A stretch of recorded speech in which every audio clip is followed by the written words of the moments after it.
Hello everyone, this is Pomon bringing you part 11 of my Fire Emblem 1 Let's Play. You might notice something is slightly different, and yes, there was a mistake with the recording.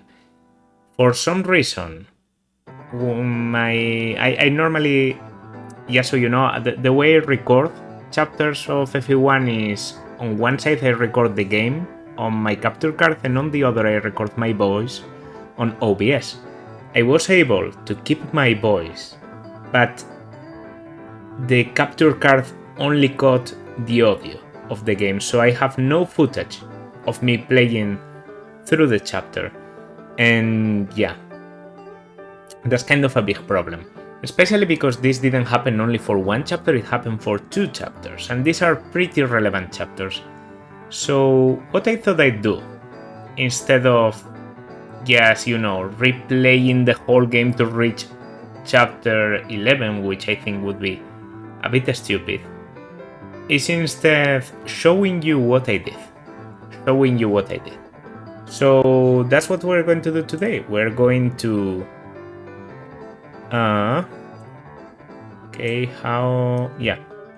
that's all right.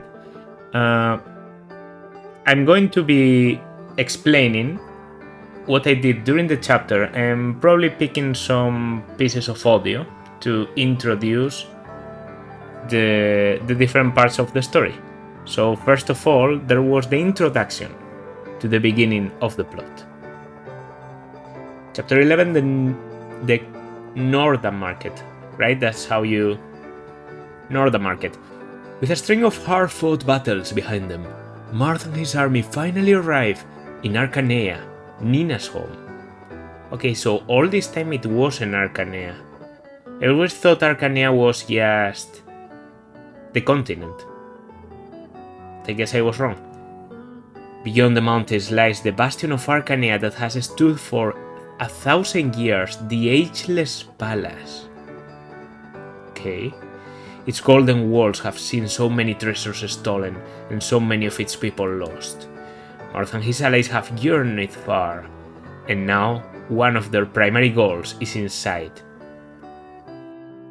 Alright, so after that, knowing that the next chapter places the Ageless Palace around here, I wanted to check the different people around here. And there's 2 things I immediately noticed. Let's put this in red because it's about the enemies. First of all, there are 2 bosses in this chapter. One of them this one, the other one this one. They both have names. This one I don't remember the name. It's something like Selkov. So let's call him Selkov. And he's a manakit, obviously. So this guy is probably the actual boss, because this one has a decently well-known name, at least well-known by someone who's a long-time fan of Fire Emblem, and that's Jake. Jake is known for being the boyfriend of Anna. You know Anna, the mascot of the series. So when I saw Jake, which by the way is a new class, a ballistician, when I saw Jake, immediately I thought, okay, this guy has to be recruitable, because there's no way I just battle him and kill him and that's his appearance in this game. So I either get him at the end of the game, of the chapter, or there's a way to recruit him right now. So with that in mind, I had to more or less set a plan for what I was going to do in the chapter. The enemies didn't leave me a lot of time to think, but that was only at the beginning. This one, and this one immediately started moving there. And I thought for sure they were going to chase me all the way around there, but they actually didn't.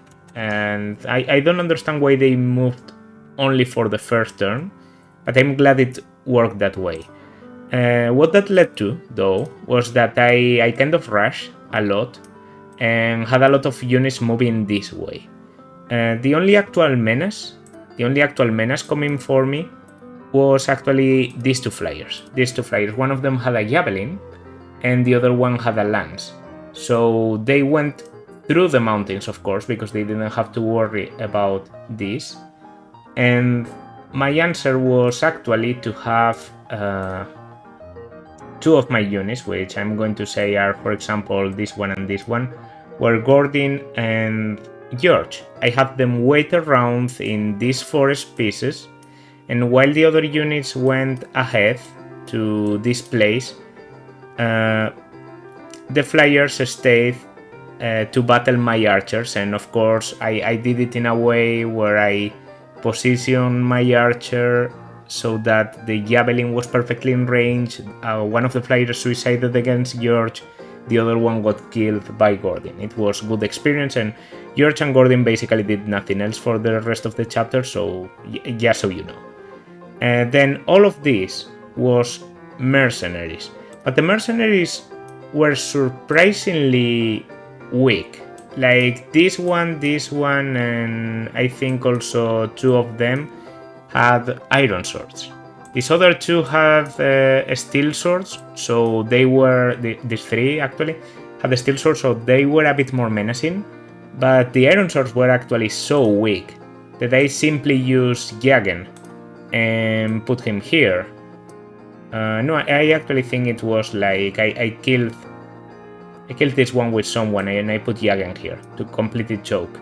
And a lot of them just came with their 7 movement and went on Jagen and did absolutely nothing. And Jagen did like half health to every one of them. So that was pretty easy, just clearing this place.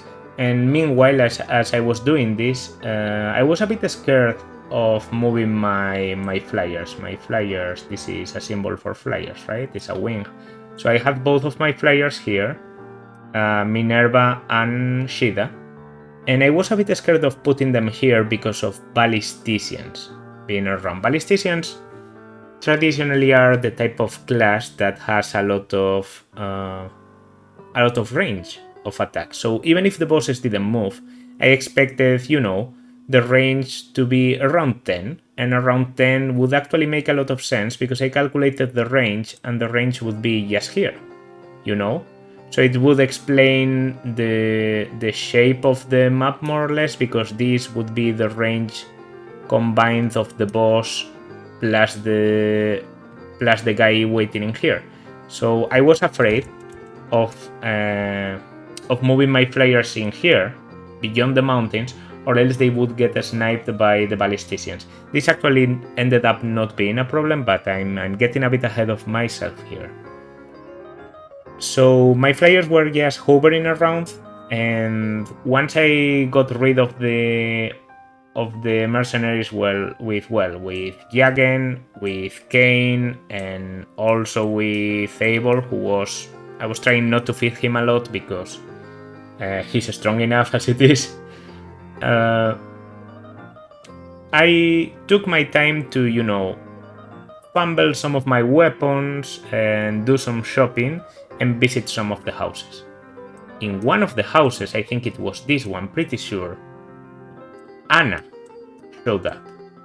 And Anna actually gave me relevant information because she told me about Jake, things about Jake. So I was actually introduced to the fact that Jake was Anna's boyfriend.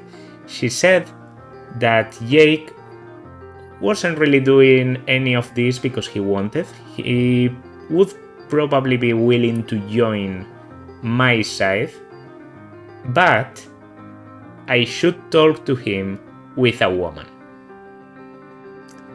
Immediately when you hear that, of course, what you think is, okay, I have to talk with Shida, because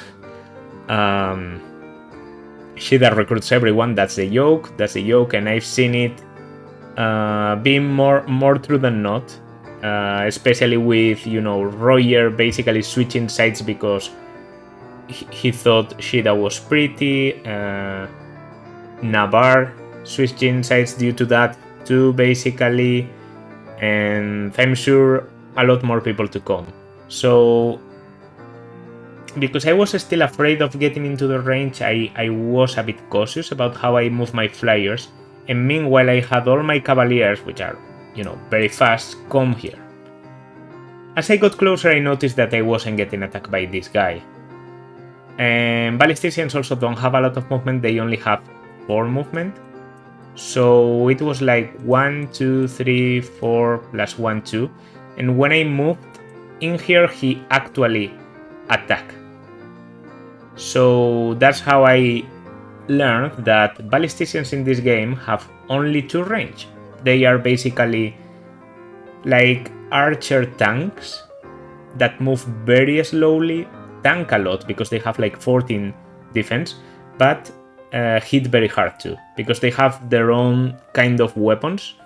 I've learned of I'm going to use. I've learned of 3 types of weapon. They have one called the arrow spade. That's what Jake had, and seemed to be pretty strong. There's another one called stone hoist. That's like about throwing a stone. It's very inaccurate, but it's also here it's very hard. And there's another one called Thunderbolt, I think. Simply Thunderbolt. And Thunderbolt, as I would learn in future chapters, seems to have an effectiveness against other ballisticians, but to me it just seemed like maybe it was going to be a magical ballista. It ended up not being that, but yeah, I was a bit afraid with my cavaliers because I think this guy was a Thunderbolt. Oh, I shouldn't have moved. I meant to do this. No? Where are we? Oh, I have to switch later. Okay. Yeah. This is this. So I was a bit scared of the Thunderbolt, but in the end it was pretty easy to handle all of my people. Also Bantu was around here, and I think George also made it in time. My plan was to not use George a lot. I actually gave one of George's silver bows to Gordon, and that's how I learned that Gordon can use silver bows. His weapon rank is enough. So once I got that information, it was decided that I was benching George very soon for Gordon because, just the meme. Alright. Meanwhile, let's not forget about an interesting character that we have, Marth. Maybe I should have done this from the beginning. Marth went around, and because he has 7 movement compared to my cavaliers, he stayed a bit behind when they were fighting the mercenaries, but he finally caught up and was able to visit the village. And in the village, we met a new character called Linde. Linde is, I think, a pretty well-known character in FE1. She's a mage girl known for handling aura.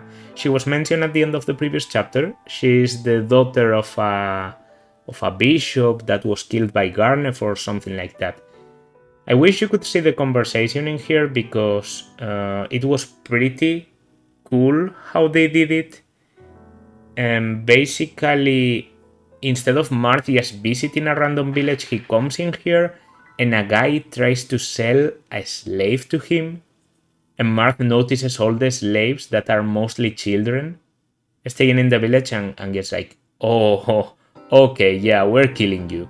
And the dude notices, oh shit, that's Marth, and runs away. It was pretty well done, and you get 2 different sprites for Linde, one before and one after she is recruited. So like an undercover sprite that I guess was her acting as if she was a boy to not get noticed by Garneth. She comes with Aura in her inventory, and Aura is an incredibly potent spell, so yeah, both let's go back.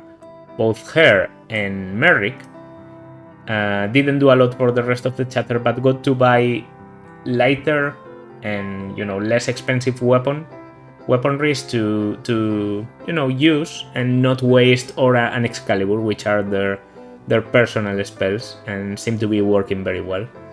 Aside from that, after Shida and Minerva were done buying some new weaponry, because if you remember, Minerva only had like a javelin and a living sword. Those are pretty expensive things. After I got them doing that, I had Shida go back here and stay on the range of this guy. At this point, the Cavaliers had come to, this part more or less, where there are two forts, one there and one there. Actually, let me, yeah. Can I actually... Wow. Okay, I delete everything completely, so I'm not going to be... I should have done this in a different layer, but that's okay. So even if you don't notice, there's 1 and 2 forts there. One is where the Ballistician is staying, the other one is here. That one you can see. And I will basically place my Cavaliers in there, and that way I was able to answer easily this one, this one, this one, and this one. So at this point you can basically take out the Flyers, because they were killed at the beginning, and you can take out the Cavaliers. The Cavaliers did give me some trouble, especially the combination of the Cavaliers plus this Thief was very accurate and left Kane about to die after taking a hit from the sniper, but I finally was able to take care of them. The sniper came closer here, and I went in with a lot of people and killed him.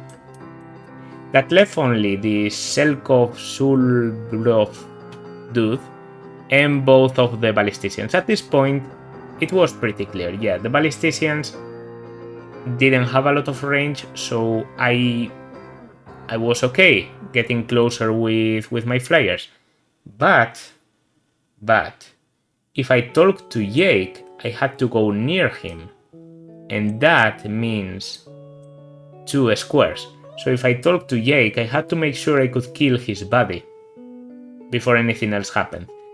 No reinforcements from these forts, curiously enough. I was really worried about reinforcements coming, but no reinforcements on the enemy side. And on my side, well, on my side I guess Jake and Linde.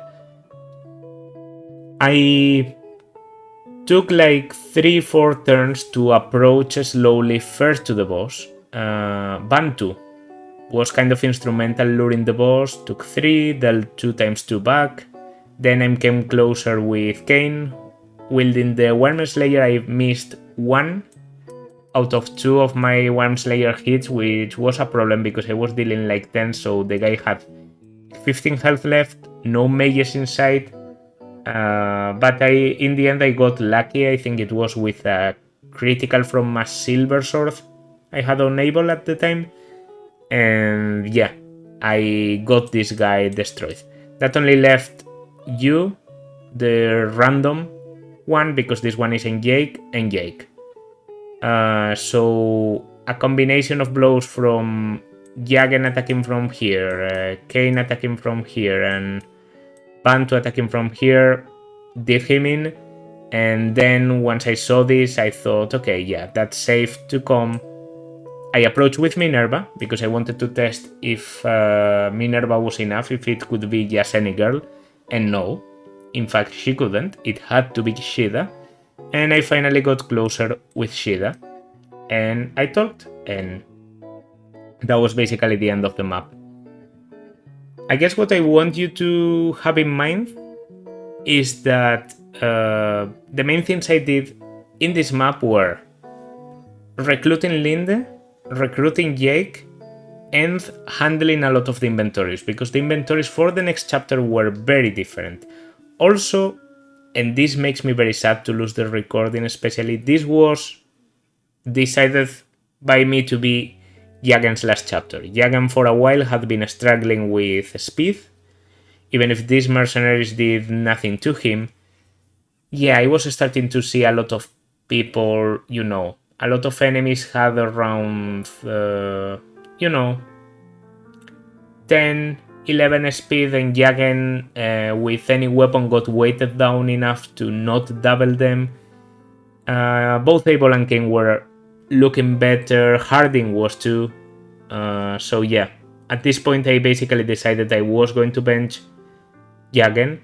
And in the process, because I broke Harding's weapon and I didn't want to bother anymore, I also decided to bench Harding. So from this point on, Jagen and Harding were not deployed anymore.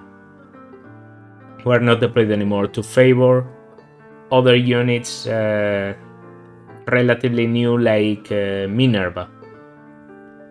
And yeah, I know this has been a weird chapter and I don't know how I'm going to do it. I guess it's going to be under 20 minutes, but I just wanted you to get this very clear explanation about what happened in this map. Because yeah, I just can't believe that I lost a recording of this one. And this one isn't the one I'm the most sad about losing. It's probably the next one, because chapter 12 seems to be relevant to the story. This one is like a bit of a warming up and introducing you to the ballisticians. So yeah, I'll leave you with the narration of the outer. Look, Princess Nina, it's the Ageless Palace. I am overjoyed to see it. Finally, I have made it home.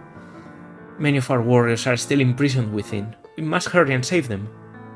Of course, we will storm the palace before enemy reinforcements arrive.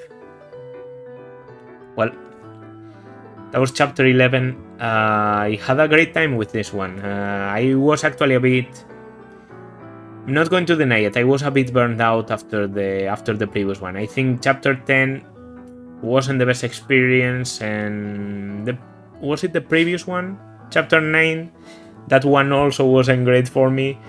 So yeah, it has been like a 1-2 of chapters I didn't really enjoy, and I'm glad I get like...